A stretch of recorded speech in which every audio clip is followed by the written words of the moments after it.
Hello everyone. हम करेंगे आज अपना जो चैप्टर फर्स्ट है ज्योग्राफी क्लास 11th का। देखो, इससे पहले आपने जो ज्योग्राफी ऐसे अलग सब्जेक्ट नहीं पढ़ा होगा, आपकी कंप्लीट एसएसटी थी। अब हमारी अलग अलग सब्जेक्ट आ जाएंगे ज्योग्राफी के, तो इसलिए आप हमारा फर्स्ट चैप्टर क्या दे रखा है एज ए इंट्रोडक्शन कि हमें ज्योग्राफी पढ़नी इंपॉर्टेंट क्यों है, हमारा एनवायरनमेंट क्या है, हमारे आसपास की सराउंडिंग क्या है, नेचर क्या है, वही तो ज्योग्राफी है ना। डन। तो हम देखो क्यों हमारे लिए इम्पोर्टेंट है कि क्योंकि एक तो हम अर्थ की सरफेस पे रहते हैं और हमारी जो सराउंडिंग से हमारी पूरी की पूरी लाइफ अफेक्ट होती है, और वो किससे रिलेटेड है, नेचर से मिल रहा है ना हमें सब कुछ जो भी चाहिए।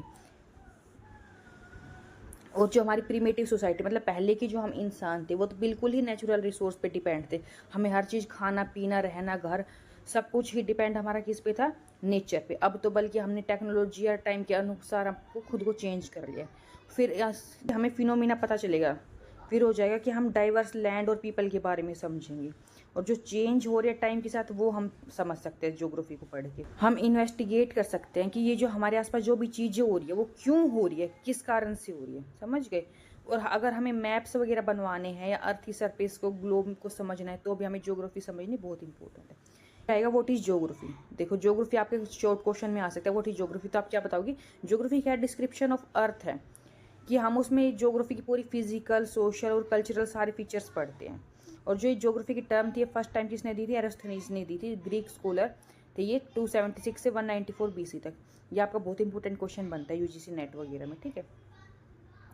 The word has been derived from two roots from Greek language, geo earth और ग्राफोस डिस्क्रिप्शन। मतलब देखो जियोग्राफी कैसे बना, जियो प्लस ग्राफोस। फिर study of area of geography होता क्या है, अब मतलब कहाँ कहाँ तक हम स्टडी कर सकते हैं ज्योग्राफी में, क्या क्या एरिया कवर हो जाएगा।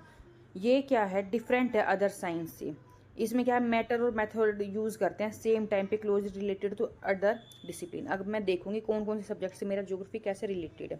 फिर क्या कह रहे हैं, ज्योग्राफी सिर्फ हम ये ही नहीं पढ़ते कि फिनोमिना कैसे चेंज हो रहे हैं, बल्कि हम ये भी स्टडी करते हैं क्या फैक्टर है उसके पीछे, क्या रीज़न है, क्या कोज है, वो सारी चीज़ें रिलेट करके फिर पढ़ते हैं।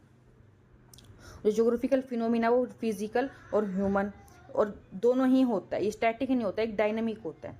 और जो चेंज के साथ साथ ये टाइम के साथ चेंज होगा, इंटरेक्टिव प्रोसेस है ये, समझ गए। और जो प्रिमिटिव ह्यूमन सोसाइटी थी वो डायरेक्टली डिपेंडेंट थी, ये हमने अभी पिछले पॉइंट में भी देखा। एंड सोसाइटी है उसने क्या है, मॉडिफाई कर लिया है नेचर को, एनवायरनमेंट को अपनी टेक्नोलॉजी का यूज करके, अपने with the help of technology human beings move from stage of necessity to stage of freedom. Done. मतलब जरूरत से हम कहाँ गए, फ्रीडम की स्टेज तक आ गए।